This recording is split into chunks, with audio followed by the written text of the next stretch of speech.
Hello, everybody. We have a group of people here, and this is Copyline Magazine's Roundtable discussion. And we are going to discuss the 8th Ward. We have a crisis in our ward. I don't think the alderman knows, but we've had a crisis now for a while.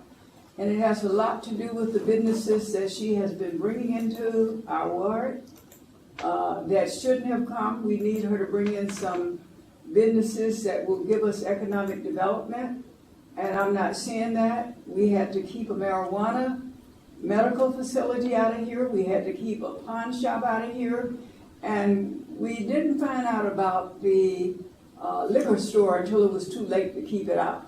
And we thought that we could still work and keep it out, but that fell through.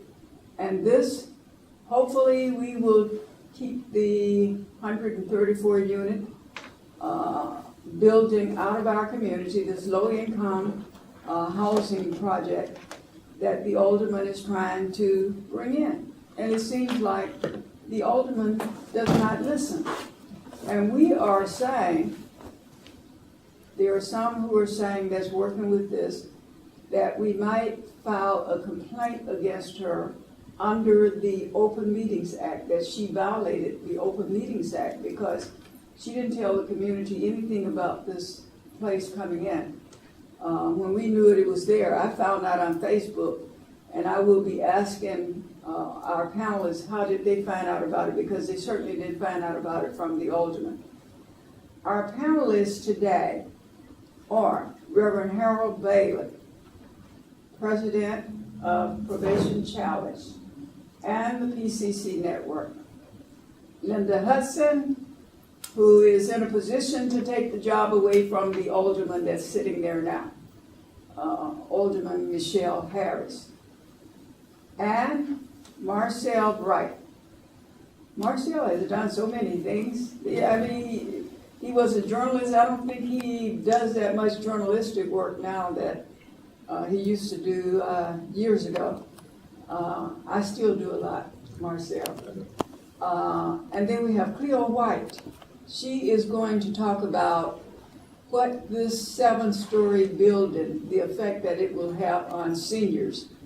And she's pretty good at telling us about the seniors and things that shouldn't be happening, that seniors would be in a building that high, and I agree with it. Galen Akaras? Yes. Okay, good. And she has done so many things, and one thing I like about her too is that she's a community activist. Even though she is a professional and she does so much, she still did not leave her activism behind. And there are a lot of people who will do that. You know, they say, oh, I'm busy, I can't do, because there again, I don't want to talk about my neighbors, but my neighbors, there are only 2 people in my block that come to these meetings to try to keep it out of the way. And I don't know whether you saw the article a few days ago where up on the northwest side, they're trying to keep a low-income building out of the place. And you have to work hard. I don't understand why the alderman would even try to bring something like this on us. I have been, and a lot of these people who I have talked to since we started trying to keep certain things out of the community, have lived in this community for a long time. In November, I will have lived in the same house, going through the same door for 48 years. And I don't want to see our community change, because so far we have done a real good job in keeping it safe. And no place is completely safe, but we've done a lot because we worked very hard to keep things out. Years ago, we had the prostitution up there on Stony Island Avenue. You might not remember, the Muslims drove that out, because at that time I was a news reporter too, and I used to go up there and watch them and see what they were doing. And then we had the acceleration of gang members coming over in our neighborhood, and seemed like that might have died down a little bit. But then she started bringing all these businesses in, Nobody would have cared if she had put a business there that would bring some economic development, maybe 3 businesses there. And this has nothing to do with seniors, but the alderman wants to prey on that and pretend that it's all about seniors. It's not. That's not what she's talking about. She just does not. She wants it here, period. And it has nothing to do with the seniors. We don't have anything against the seniors. We just want a stable community and keep it stable. And there are certain things that will come in that will not keep the stability that we want. And one of the things, the alderman, we told her about the Huddle House that is supposed to be coming in, one of the restaurants that's coming in. We told her, and when I say we, not in person, it was in articles. And there were some news reporters also that interviewed her that was from different publications. And they told her there's a lawsuit that the EEOC filed against them because they were calling black people all kind of different names, you know, hoodies, hood rats, and everything. And she's still letting this place come into our community. We cannot spend our dollars with people that give us no respect. You know, I don't do that. I've done that all my life. If I find out something is going on and is not right, racial discrimination, they're not going to get a penny of my money. You know, you can always find another place to go. And I'm going to say dentists, when they were talking about racial discrimination with dentists, I had never gone to dentists before, and when I found out, I said, I will never walk in their door, and I won't. You know, I remember them getting a black PR person to do something, and those kind of things don't make me do something because I can think for myself. And there are a lot of people that can think for themselves, so that stuff doesn't work. So let's open it up for some discussion here. Okay. How we found out. Yeah, that's the first question. We want everybody to answer that question because I can almost bet every one of you going to say you didn't get it from the altar. No. Yeah. Juanita, may I please say, and I don't want anyone to misunderstand, I'm apolitical, but I have a spiritual eye for what's going on. Once upon a time, I was chairman of the Cook County Board of Corrections, inside, if you will, looking out. And I saw much, but I defied what I saw. Now, many of you may have remembered the articles that were written in the Defender, sometimes and others. I sat there as many of the people were making arrangements for things that they wanted to go on in the community. That was a demise to the community. Many of the people went along, and of course, I would always say, I'm not in favor of. The common saying then was, well, you know, we're all in this thing together. My response was, no, we're not all in this thing together. Nobody's in this thing but me and God. As a result, I had to sue, and I won. But my people went back eventually to old ways of doing things. I know what goes on behind those doors, but we keep forgetting our history. And may I say this with no shame in my game, somebody is obeying the master. I don't like that. And it's not about senior citizens. It's not about senior citizens. This is about hidden political hands that means the community no good. And I would seriously advise that the citizens get up off their seat of doing nothing. And for once in your life, talk back. If you talk back, young folk will see that you're talking back. They then, thusly, will learn to talk back for those who are being groomed now to demise us.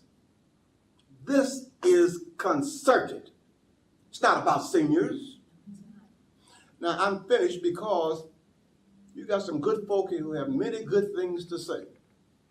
Now, I don't want anyone to walk out here and say, well, you know, Reverend David is fighting the political scene. No. John Stroger was a great friend of mine, set his feet under my mother's table.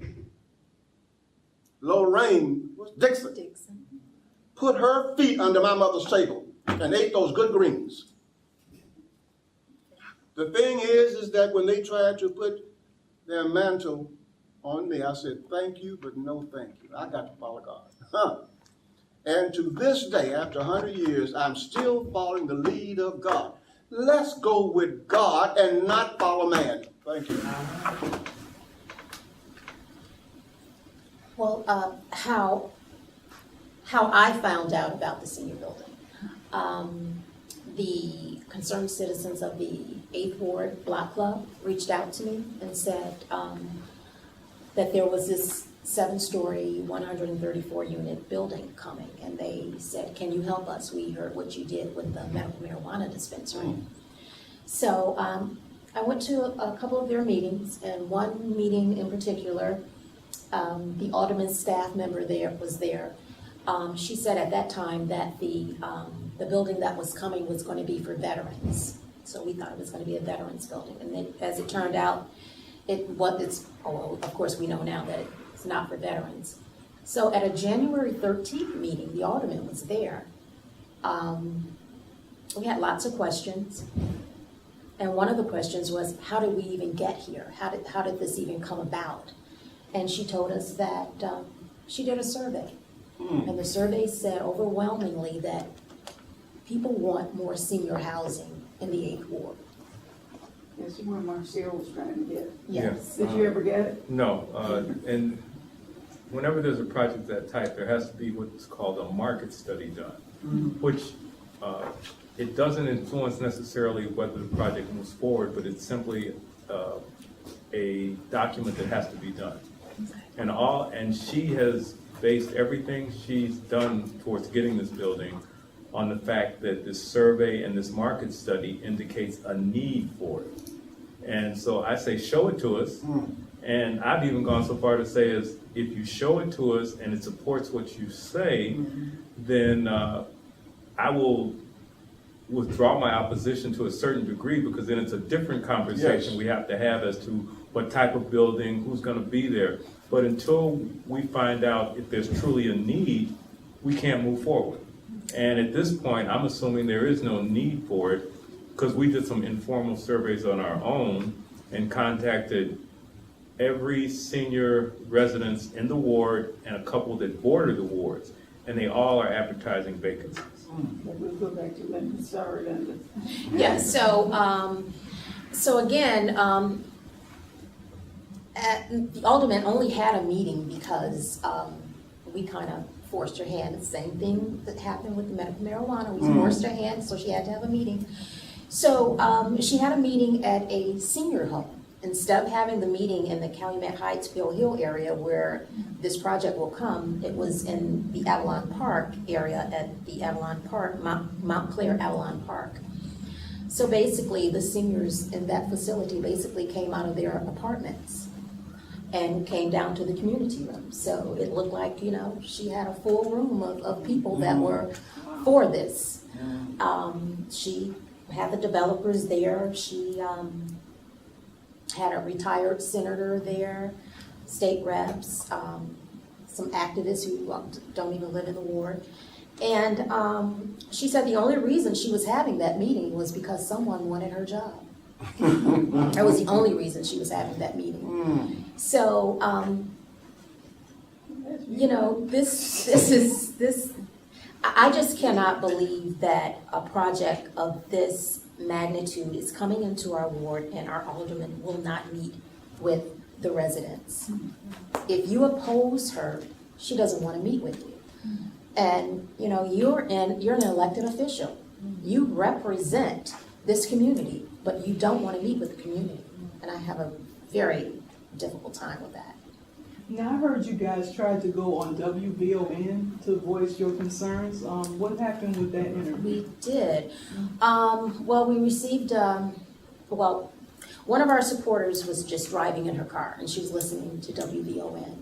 And one of their personalities, Perry Small, said that we have these bougie black people who don't want seniors in the neighborhood, something to that effect.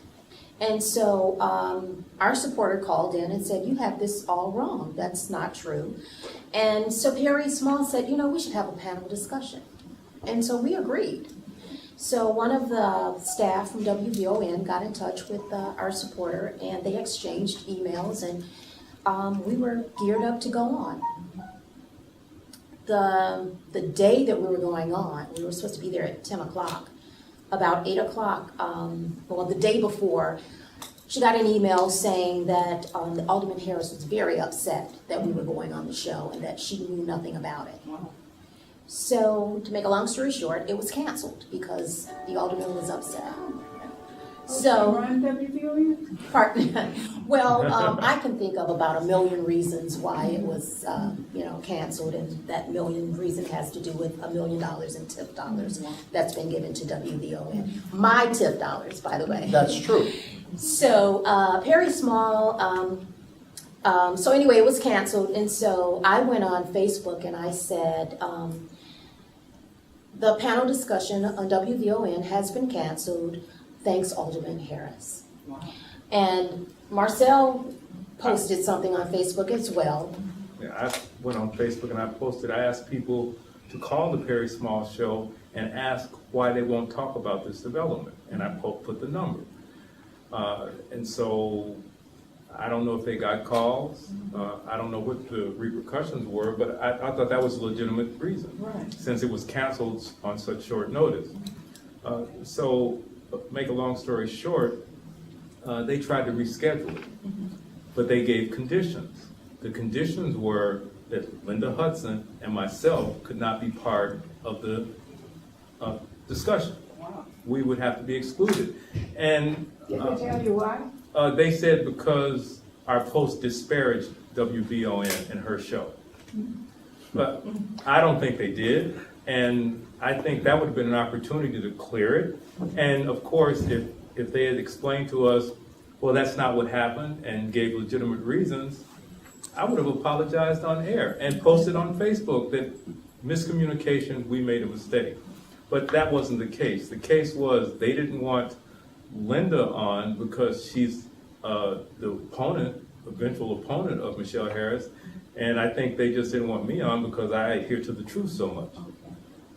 And speaking of truth, I hear so often in this war, in the 8th Ward, the alderman said she can't do this. The alderman says she has no influence here. The alderman says that there's nothing she can do about it, whether it's city services, new businesses coming into the ward, what type of businesses. And she knows that I'm a former chief of staff for another alderman. So I have a very good idea of what an alderman can and cannot do and where their influence lies. And I shine light on that to the citizens in the 8th Ward that I know and that I meet with. And I think the fact that I do that is, she doesn't like it, obviously.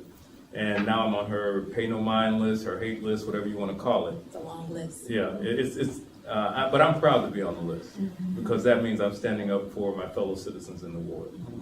And one of the other conditions that WVON had was that we wanted to go on before the planning meeting. We could go on that Wednesday or Thursday. That Wednesday was the planning meeting, so why would we go on that day? And after all of this and the rescheduling, the alderman wasn't going to be on a panel with us anyway. She had her own day. She was going to be on a Friday by herself. And Perry Small said she couldn't believe we made the post that we made after she invited us to her house. WVON is my house because my TIF dollars paid for WVON. So Perry Small's works in my house. So, Gayline, Cleo, what do you all think of all this? I mean, because I know you're in the area. Were you aware of the 7-story low-income building company? We were aware, as Linda said, in January. First, she said veterans. It was gonna be a veterans facility. I don't know whether she said 7 stories or not, but she did say it was gonna be veterans. Then all of a sudden, she changed and said it was gonna be a senior building. But I'm here because I know that, number one, the site is horrible for seniors. It's a busy area. We have problems with traffic already. Drive down Stony Island any day, and it doesn't have to be rush hour. And the cars are just backed up all the way to maybe 87th Street. That's every day. And you think about a senior building Yes. with seniors in there having all kinds of problems. We all have all kinds of problems. How do they get in and out with that traffic, et cetera, et cetera? It's not good for the seniors. It's not good for those of us who have been there. I've been there since 1964. And it's a residential community. Why do you want to put a 7-story building in this community on that bad site?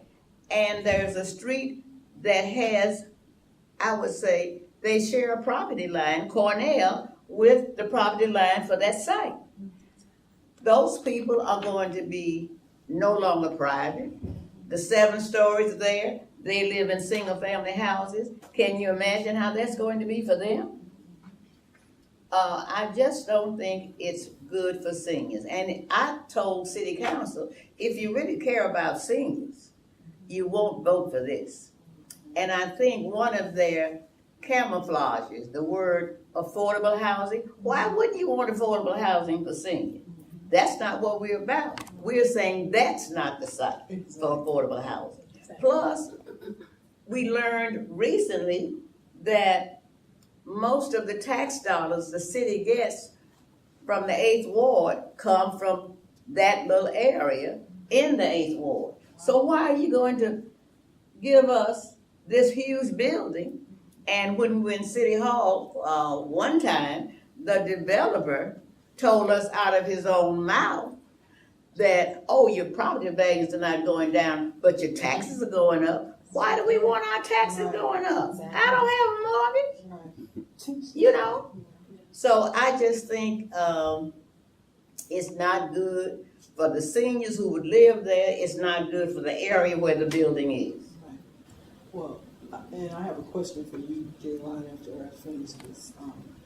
I was, all my years living in the area, I decided to drive up into 93rd Street. And that's my first time actually going into 93rd Street and just going up and down every block. Okay. And I noticed that land goes pretty far back, almost like it goes to Jeffrey. So you have to wonder, once their building goes up and the zoning has been changed, what other types of facilities would be located? Someone has mentioned a church is going to be in one of those lots at the end of those blocks. We don't know. Right. So, Gayline, what are your views about all this taking place? What do you see happening if this building goes up, how it will affect the area? So I found out about it on Facebook. I've been at the corner of 92nd and Euclid for 9 years in my home. And I have never, ever received anything in the mail from the alderman. They're not responsive. I've called the alderman on different occasions. They're not responsive. So I didn't hear anything about this from the alderman's mouth except for Facebook. And in my head, I couldn't conceptualize okay, where is that going to be? That doesn't make sense. And so I went over there and I was like, that does not make sense there. It makes no sense.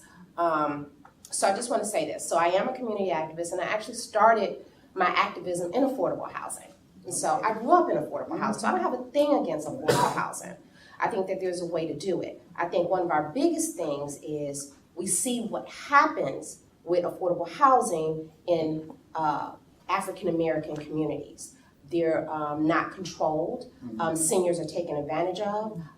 Prostitution, all those kind of things happen. And so it could possibly be good projects, but we have not experienced those good projects. And so we want to turn away from those projects.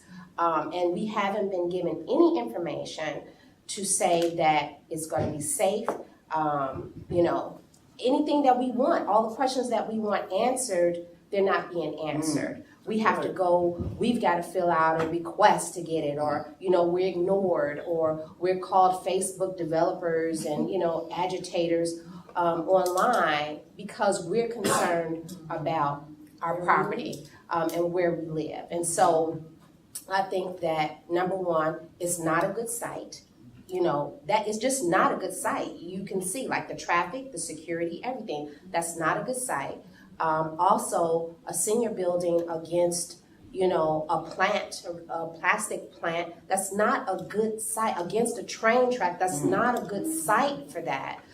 There's other ways to kind of develop this property, and you look to your elected officials to be creative, to be visionary, and we don't have that here. I speak because I moved from Lincoln Park and brought a house out here in this community. Because it was a beautiful community.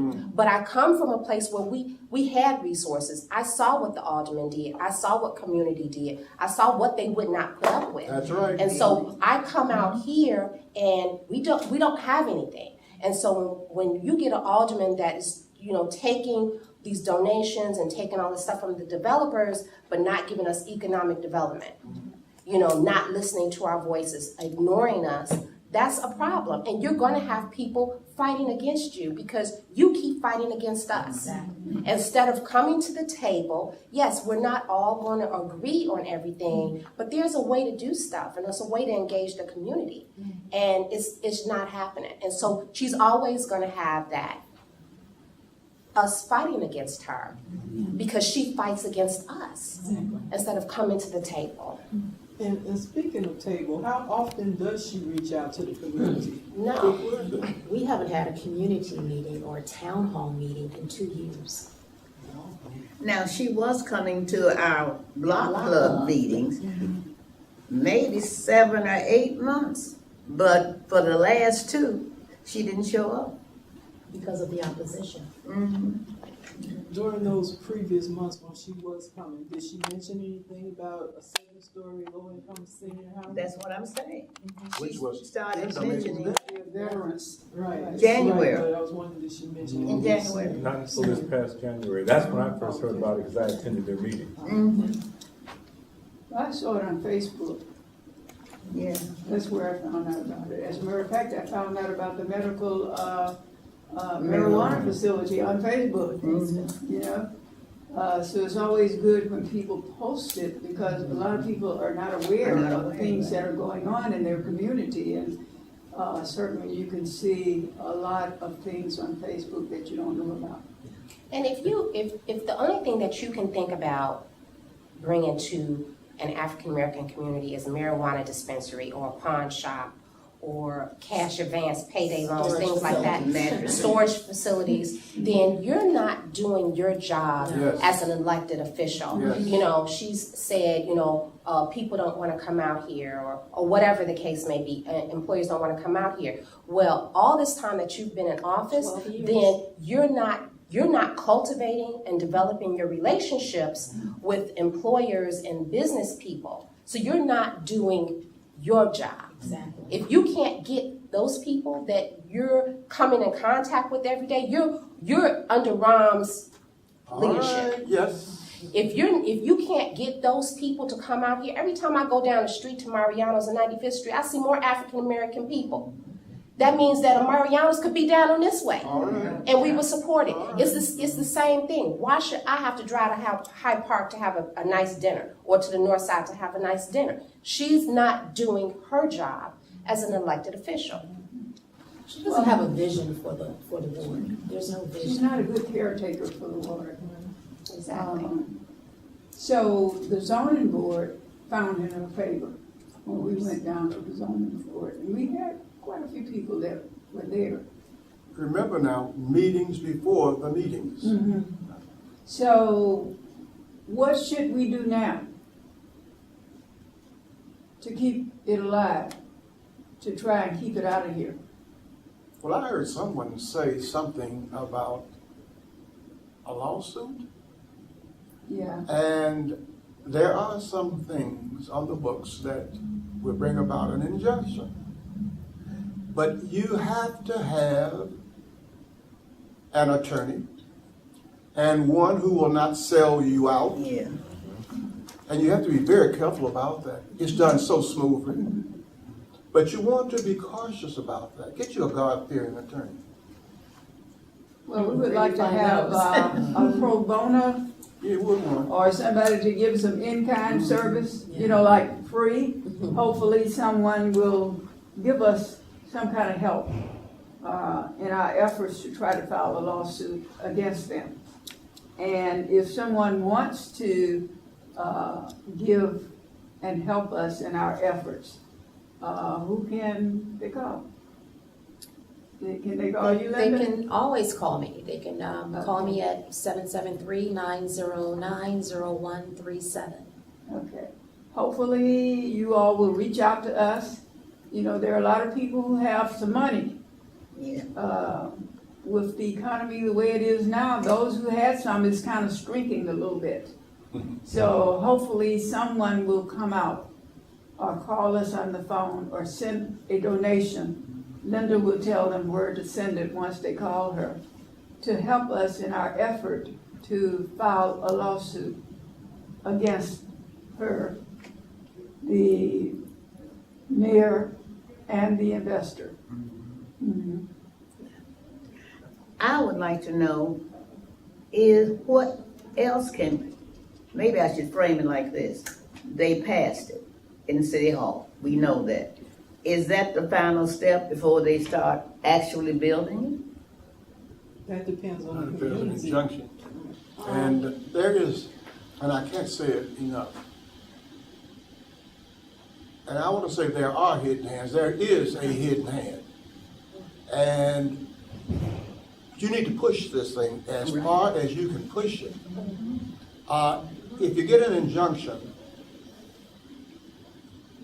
time will afford you an opportunity to see who those hidden hands are.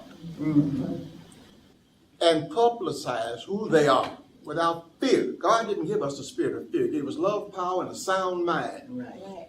Talk this thing openly. Don't talk it behind closed doors. Now, I've said at the beginning, I'm apolitical, and I'm opening up the PCC network, which is the Truth Network.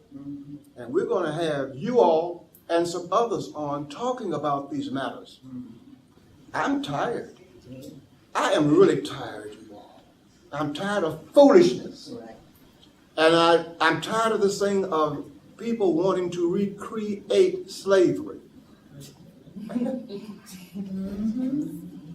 It's being done. And we need to stop looking at people to have white sheets on. They got pin-striped suits on now. They look like us. And they look like us. And how dare we stand up against our community Right. with that man down there in your back. I resented you all. And it goes beyond what we're talking about here at this table. Way beyond this. This is a circle of mess going on. And we're taking it like it's cotton candy. How dare we do that? Fight. And I think it was Paul in the Bible said, fight a good fight. Fight the good fight of faith. And don't feel bad about it. You know, I went to a Black Women's Conference Saturday at Chicago State, and Nina Turner was there. And she was talking about our history and, you know, those who fought for us. And I think about the Black leadership in Chicago today. I think about the aldermen who just sell out our city, the properties in our ward. And these are the people who are supposed to be our voice. Yes, yes. And they do nothing for us. My family, we moved into the 8th Ward in 1969, so I know what this ward used to look like. I don't recognize 87th Street. Every other business is closed or boarded up. That's what they said all the time. Stony Island, 79th Street. I can't even believe 79th Street is scary, It is. and it's supposed to be a thrive zone. And nothing is thriving on 79th Street but Happy's Liquors. And drugs. Yes. I want to go back to WVON just for a second, and Perry Small's show.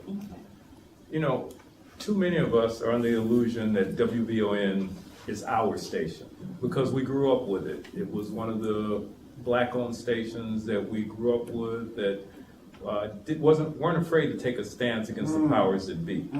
But we have to remind people, regardless of how black the radio station seems now, it is owned by a white corporation. That's correct. Let's not forget that. WVON does not belong to us anymore. It hasn't for some time. It's not concerned about us. It gives superficial coverage to our issues, but that's all. They have people on the air who talk about things that affect us, but the station itself does nothing to support our community. They do things to support certain politicians like Michelle Harris, but they do nothing for us. WVON, let me say it one more time. WVON does not belong to us. WVON is not for us. Sadly, we had to turn to a conservative talk radio host on WLS who has given us an open invitation to talk about this issue. Keep in mind, that's the station of Rush Limbaugh. But they're willing to give us a platform to talk about what's going on in our community. But our so-called own radio station, WVON, will not. The voice of the people. The voice of the people. Negro. The voice of the Negro. The voice of a nation. Yeah. Yeah, the majority nation, but not our nation.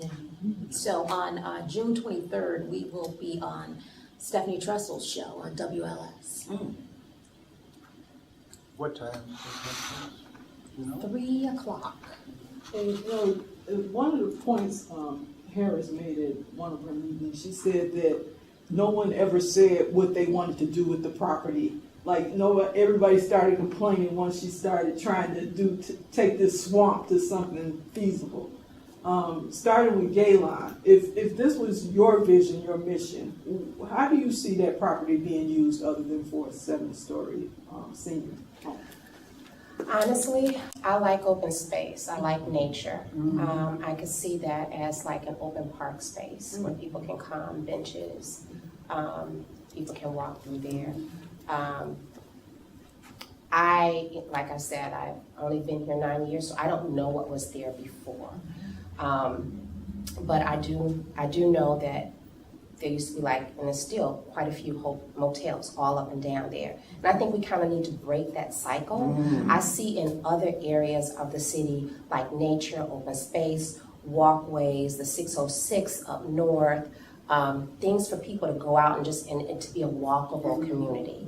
And it really isn't that. Like I run marathons. A lot of times I have to run under the viaducts. It's horrible. So it's not an open, walkable, runnable community to me. So I see it as an open space. There's other places in the ward and in the area where we can put, buildings and economic development and things like that. That's not like going to cause a traffic nightmare like the car wash on 95th and Stony now. There's just other places that we can do that. And I don't think that anything should be right there. I think it should be like an open nature space that's walkable that we can go and we can enjoy. Why can't we go over there and enjoy that space? Right. Well, it is in South Chicago, has a lot of space and it's for sale. Right. Why didn't she put it over there? I think it would have been a more appropriate place if she wanted to bring that in than over there where she's trying to get it now, 94th and Stony. As a matter of fact, she didn't tell anybody about the car wash. I didn't know about the car wash until they practically opened up, maybe a week before they were gonna open up. And there's history behind all of that. It is. And it's not good history. It is a beautiful space back there. Because like I said, I went for the first time. It reminded me of a nature preserve. It was very peaceful. It was at one time. Actually, the train was going through when I was looking. It was just a beautiful view. And I was like, why would they want to mess that up with a 7-story building? It's funny, you asked Elon that question, and we haven't talked about this, but I imagine the exact same thing. Yeah. Because you really can't put business right now because of the traffic congestion. And there is a plan to open that up maybe in 15, 20 years and redo the viaduct and everything. But in the meantime, a park space, a wetland space, paths, benches, that would be the perfect thing for that people could go to on foot or by public transportation. And being right next to the Children's Museum, that would be. It would enhance them. Right, exactly. If we loved our seniors, would we endanger their lives? It's not about seniors. It's not about, no, look here, I got pain here. And if I had to go into that facility, how long would it take me to walk across Stony Island with all that traffic like that? Right. And then once you get across Stony Island, I have my little cart, I'm going to Jewel, I've got to cross the street, the Yes. busy street where the kids out there twerking and beating them with buckets. Isn't it Then I time to me? pass the service station, I get to Jewel. It's just not conducive for senior living, I'm sorry. It's not. And then a 24-hour restaurant, 24 hours. Right. We know what's gonna happen there we do have prostitution on Stony Island. So I guess the restaurant will be where they meet. We don't need a restaurant that's open 24/7. And when all the bars close, not just nearby but far away, that's where they'll come. That's where they'll 24 come. hours, 7 restaurant. And we do need restaurants in the 8th Ward. The 8th Ward is an aging community. We know that we have a lot of seniors, but we do want to attract younger families. And so when, younger families move in, they want a place to go to eat. They want places for entertainment, and we just don't have that. And as alderman, whoever it is, there's a chance, a possibility to leverage Stony Island for nice restaurants, for places like that, because that's the gateway to the Obama Library. That's right. Yeah. 3 expressways come off of 95th and Stony Island going north. So why not take advantage of that? Why not push that? Why not sell that to potential businesses? So are there any restaurants or businesses you would like to see along Stony Island? Well, I would love to see like what we see on the north or what's going on in Pilsen right now, which there's a renaissance going on with restaurants. Along Stony Island, along 87th Street, there's potential there. And I think someone with vision, someone who's willing to talk to not only established businesses, but new businesses, people who want to open something, people who can take advantage of some of the assistance the city provides to new businesses. But as the alderman, you have to reach out. You have to have your staff reach out. I've done that. I've been on the phone to business owners in the Middle East trying to get them to sell their raggedy grocery store so that something better can come in their place. But you have to have the willingness, you have to have the dedication to do those things, and we just don't see that in the 8th Ward. The 8th Ward, people don't understand the historic ward that it is. I can remember when my high school classmate, her father became the first black alderman in this ward. I can remember walking over to Jeffrey as a kid, running into Muhammad Ali, walking over to Cottage Grove and running into Mavis Staples and her family.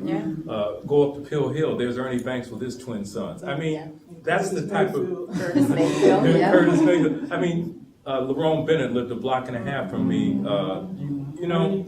Yeah, this community is very distinct. Why aren't our public officials trying to uplift this community, trying to energize it by selling its history, by trying to attract young families? Because that's what revitalizes, that's what keeps a community going. You have to have young families. Why is the alderman trying to bolster our local schools? It's so many things that aren't being done that could be done. You look at Bronzeville, it's a slow process, but you can see the changes going on there. And that's because there's an alderman there who's trying to improve her ward, who has a vision. Has a vision. When I was working down there was a moratorium placed on beauty supply, beauty shops, barber shops, wigs, braid stores. none of them could be added on East 47th Street because there was already over, I think it was Saturation. 10, 12, 13 of those shops in a half mile area. And that's not economic development.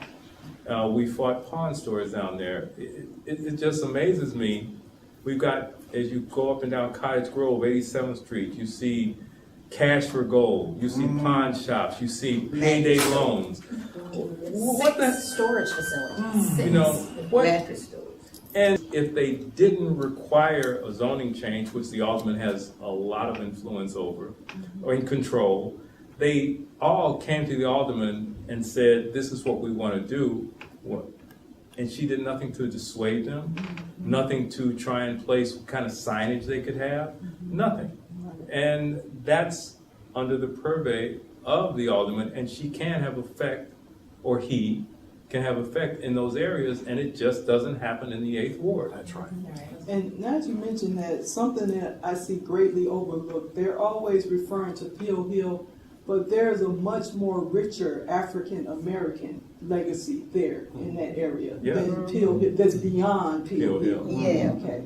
And I would like to see more focus on that. I think they take the community for granted They because do. of that. They do. And because it sparkled after the African American population grew in that area. They were Yeah. building a lot of those huge homes in Peel Hill. When we moved over there, a lot of that land in Peel Hill was vacant. Yeah. African Americans built those homes. They sure did. Okay. And they had businesses in the ward too. Exactly. Yeah. And 87th Street was written up in either the which paper, one of the magazines, Time magazine wrote about 87th and all the businesses that was up and down 87th Street. But now you see I'm mattress stores. 45, and we do have an audience here. And we want to know, would anybody like to ask a question? I would I would just, like to see some nice restaurants in the area as well. I distinctly remember the shopping area over in Mary Nook that had the ice cream shop and Yeah. those stools and things like that. It was, when we moved in here, it was it was like a quaint neighborhood. And it was nice and peaceful and you just felt good about it. People took pride in their neighborhood. You didn't see any trash anywhere.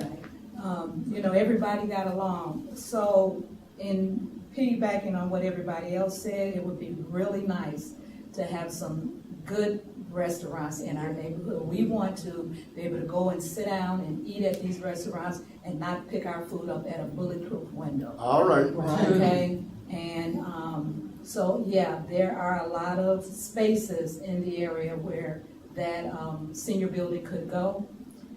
You guys are for a nice nature park. I say a Applebee's, a Chili's, or again, and that would bring about jobs in the area as well. So I would again like to see the neighborhood brought back to where it used to be. yeah. And I would just like to just say to residents of the 8th Ward and Calumet Heights, Peel Hill, if you truly, truly care about the ward, we need to see you to come out. And if you are in opposition to this building going up, we need to see you and to hear from you. So many people that I've talked to said something needs to be done. Somebody needs to do something. And we're that somebody. You're that somebody. So if you truly care about the future of the 8th Ward, we need to hear from you and see you. Is it because we don't have that many organizations in the 8th Ward? You know, when we first moved over here, it was an organization here, Yeah. and they were on the case. Yeah. And they went out of business. I don't know what happened. You know, a lot of times people leave because maybe the person who opened it up died or something like that created the organization. But we need more organizations over here that they can let people know when things are going on, because Facebook is where I'm getting my stuff from. You know, what about having an organization in the community that can let people know what is going on? Do we have any? No, I don't know of one. Anybody else know of one? we didn't have Facebook, we wouldn't know what was going on. So- That's a shame. Any- Because, got any the- ideas on what we should do to try to bring this community more together? Where they know what's going on and they can notify other people about what's going on? We need to make our aldermen have community meetings. Everyone knows that I'm running, so I'm ringing our doorbells, and people are saying they don't know what's going on. People are always saying, when John Stroger was around, we knew what was going on. And I gotta say, John Stroger has got to be turning over in his grave if he could see this war. Washington, all of them. Yes. Yes. Well, he had a very powerful organization. Yes, he did. And there is no And 8th Ward regular When he organization. had the stroke and died shortly after, I was his press secretary. So I worked with John Stroger for a while. I also worked with Lorraine Dixon when she was running for re-election. So that's when times were better over here. We used to have a lot of black activism in the city, because I used to cover a lot of it. We don't even have the black activism anymore, because most of the people who were out there doing, either they've gotten old and they can't do, or they have died. We just don't have that anymore. It used to be a very powerful black activism thing that was going on here. When Harold Washington was running for mayor, even before Harold was running for mayor, and they were just so close together in doing things. And I know because I was there, I was reporting, and sometimes I wish that we could do the same thing now, but we have people like Lou Palmer, Vernon Jarrett, and they were about the business to see that things were done. We had Conrad Worrell, he's still around. Bob Starks, he's still around. But we had so many more that was out there and active and doing. And they knew that we were a powerful force, the powers that be. And so they catered to us because they knew that we were a very powerful force. We don't have that now. We don't have it. And But we're going to have it. oh, we will. Let's speak in Yes. terms of future tense. Yes. And Paul says, I'm an old preacher. Forgetting those things that are behind. That's true. Forget them. And what you see now going on, forget it. But you must press toward another mark, which is a higher calling. Get rid of those people who are sitting on the seats of comfortability. And they're resting on the fact that they believe you ain't gonna do nothing. That's true. Get them out. That's true. Don't talk that talk, walk the walk. And as you walk, and take folk with you. That's what's been going on in the 8th Ward. Nobody really paid that much attention to what was going on until all these businesses started coming in that we didn't want to come in. And more to come. Otherwise, everything was fine. Nobody was even looking. They're looking now because so many people have told me that in the next aldermanic election, they're not going to vote for the sitting alderman. They said, we got to get rid of We have them. to That's what I remember hear that. all the time. Remember. What's really sad is that the 8th Ward always leads all the black wards in the city in voter turnout, even though it's low compared to in the past. And Michelle Harris is a staunch supporter of Rahm Emanuel. Yeah. But she doesn't leverage her support of him for anything for the ward. Other aldermen are, even Carrie Austin, who, is not the best alderman. Right. But she's able to leverage her influence with the mayor for development in her ward. She gets things. She gets things, and again, Rahm Emanuel likes having the 8th Ward in his pocket because he believes he can count on the black vote in this ward because it's always higher than everyone else. And he believes, his organization believes, that's attributable to who runs the 8th Ward now. And I say, if we actually get someone in that seat who truly cares about the people of this ward, we can have real change. Yes. Who will that person be, Marcel? I'm putting my money on this woman named Linda Hudson.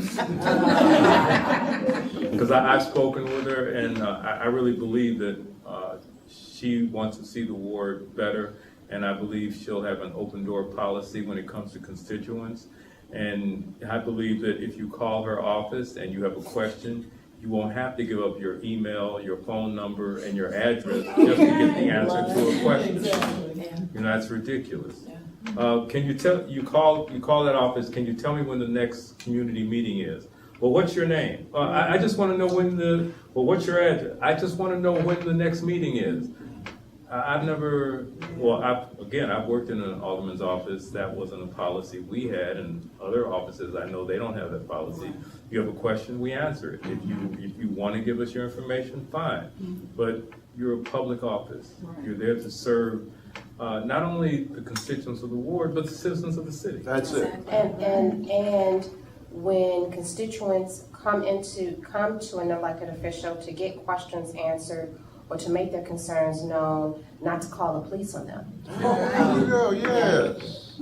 Yeah, because when we went for a press conference, she had 6 police cars there. They weren't the short ones, they were the big ones, SUVs. And not only in that instance, I have a lot of teacher friends that's in the board, and they said that when they were protesting and, you know, she called the police on the teachers that was in there to meet with her.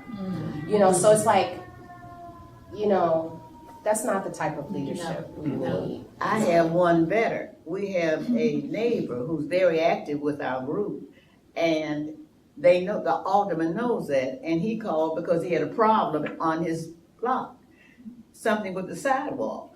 And they said, my name is Charles Martin. Are you the Mr. Martin that's against Michelle? He said, yes, I am. That's ridiculous. You need to come out here and fix this problem. Well, you know, we talked about her not letting the community know about this seniors place that's coming in. And there is an open meetings law in Illinois. Do you feel that she violated the Open Meetings Act? Oh, I'm Definitely. sure. And that's not the first time. What we can do, yeah, because they were investigating her once for that, violating the Open Meeting Act. What we can do, we can get a letter and we can get some signatures and send it to the Attorney General's office. Good. And say that she violated the Open Meetings Act. That's if you all want to do that, we can do that. Every little bit. That's a good idea. Yeah.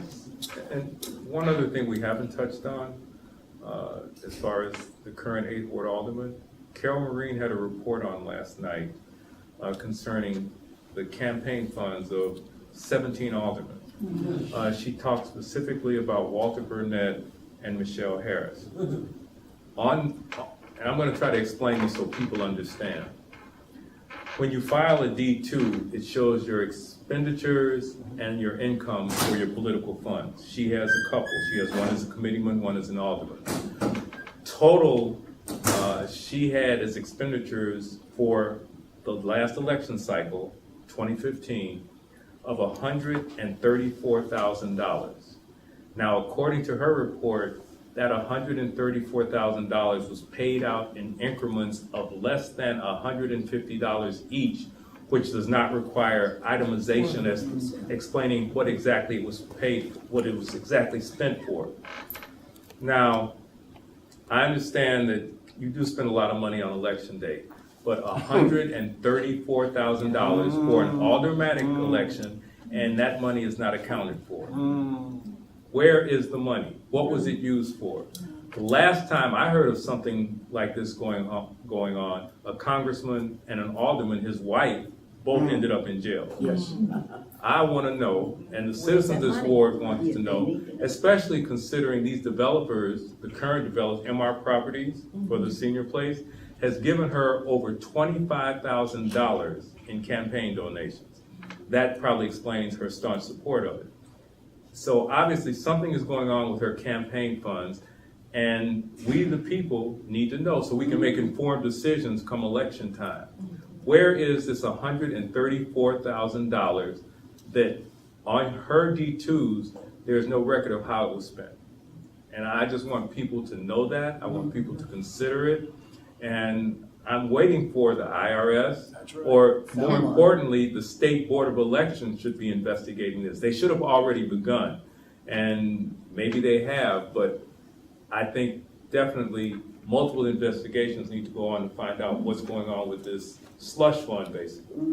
Well, there was one other thing we didn't discuss. It was in a meeting, in an article that I wrote. Michelle Harris, in the last aldermanic election, which was 2015, she only got 9,100 votes. At the time, there were 38,000, about 500 and something living in the ward. So what does that tell you? It was two people that were running against her. They got 2,000 votes each. So she won because she got more votes than anybody else. Yeah. And the three of them together only got 13,000 votes. But here she is, the alderman, and she didn't win by hardly anything compared to how many people were in the ward at the time. And I don't know why they didn't say, but I asked, how many registered voters are in the ward now? And they're about 35,000, a little over 35,000. Well, okay, what happened to that 3,000? That was here the last time that she ran. Where are they? Because there's not as many registered voters in the ward now as it was in the last election that she ran in. So let's continue these conversations at another open forum soon. Thanks. And we want to thank you all for coming out and sharing your Thank you views for having with us. Thanks. And thank our lovely audience for coming out. And with that said, That's it. see ya.